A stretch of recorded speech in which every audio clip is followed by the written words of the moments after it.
গত কয়েকদিন আগে এক জায়গায় আমি মাহফিলে গেছি, যাওয়ার পরে এক যুবক আমার সামনে উপস্থিত হয়ে গেছে। যুবক উপস্থিত হয়ে বলতেছে, হুজুর আমি আপনার সাথে দুই একটা কথা বলতে চাই। আমি বলি ঠিক আছে ভাইজান, আপনি বলেন, সমস্যা নাই।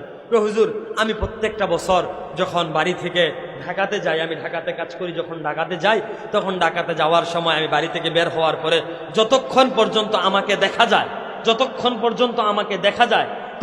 পর্যন্ত আমি তাকায় দেখতাম আমাদের বাড়ির কিনারার মধ্যে আমার মা দাঁড়িয়ে পিছন দিক থেকে তাকায় আমাকে দেখতেছে, যতক্ষণ পর্যন্ত আমাকে দেখা যায়। আমি বললাম, বাহ ভাই, এগুলা তো প্রত্যেকের মায় করে, মাদের কাজ হইতে এইটা।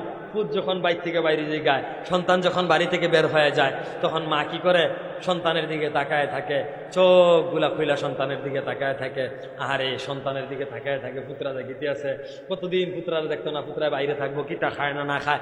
মায় চিন্তা করে এই পুতের লেগে কান্দে, বাপে চিন্তা করে এগুলা। তো এগুলা তো প্রত্যেকের মায় করে। হুজুর বিষয় তো এইটা না, বিষয় আরো একটা আছে। আমি যে গেলাম ভাই, বিষয় কিতা? হুজুর এই বছর আমি ঢাকার থেকে বাড়িতে গেছি, এই কয়েকদিন আগে, কিন্তু আমি গেছি ঠিক, কিন্তু হুজুর আমি যাওয়ার সময় পিছনের দিকে তাকায় খেয়াল করে দেখলাম, পিছনের দিকে তাকায় দেখি আমার আম্মার পিছনে নাই। আমি জিগাইলাম, আপনার আম্মা কি হয়েছে? হুজুর কয়েকদিন আগে আমার আম্মা দুনিয়া থেকে বিদায় হয়েছে। তাহলে মা এমন একটা সম্পদ, এই মা যতদিন আছে ততদিন সন্তানের জন্য কান্না করে। আরে মা যেভাবে সন্তানের জন্য কান্না করে, নিজের স্ত্রী ওই পরিমাণ কান্না করতে পারে, নিজের স্ত্রী ওই পরিমাণ। আমি তো এখনো বিয়া শাদী করি নাই, রাত্রের 1 টানা 2 টানা 3 টানা প্রায় সময় যাই, গিয়া শুধু একবার খালি ডাক দিয়ে আম্মা, সাথে সাথে ওইটা ঘরের দরজা খুলে দেয়। আজকে যদি বউ হইতো, কয়েকটা ডাক দিত হইতো, এরপরে বিভিন্ন কথা শোনাইতো, কিন্তু মায় তো একটা কথাও শোনায় না। আরো অনেক কিছু বলে যে বাবা ঠান্ডার মধ্যে আইসো, আজকে অনেক কুয়াশা পড়ছে, আসতে পারছো কিনা, অনেক কিছু বলে। এইটা হইছে মা। এটা কি মা? তবে মার ভালোবাসাটা দেখা যায়, বাবার ভালোবাসাটা প্রকাশ্যে দেখা যায় না।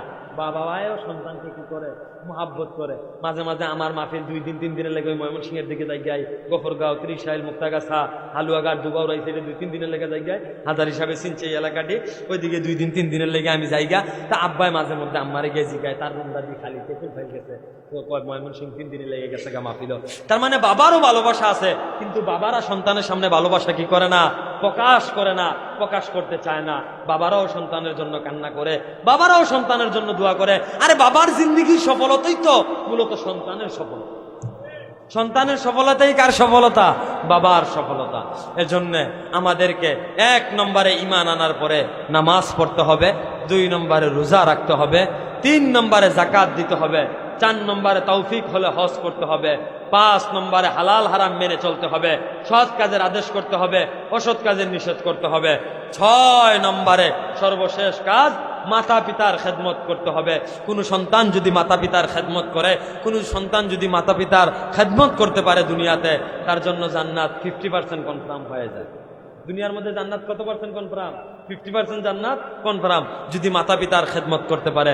আল্লাহ পাক রব্বুল আলামিন আমাদের প্রত্যেককে মাতা পিতার খেদমত করার তৌফিক দান করুক, নামাজ পড়ার তৌফিক দান করুক, রোজা রাখার তৌফিক দান করুক, যাকাত দেওয়ার তৌফিক দান করুক।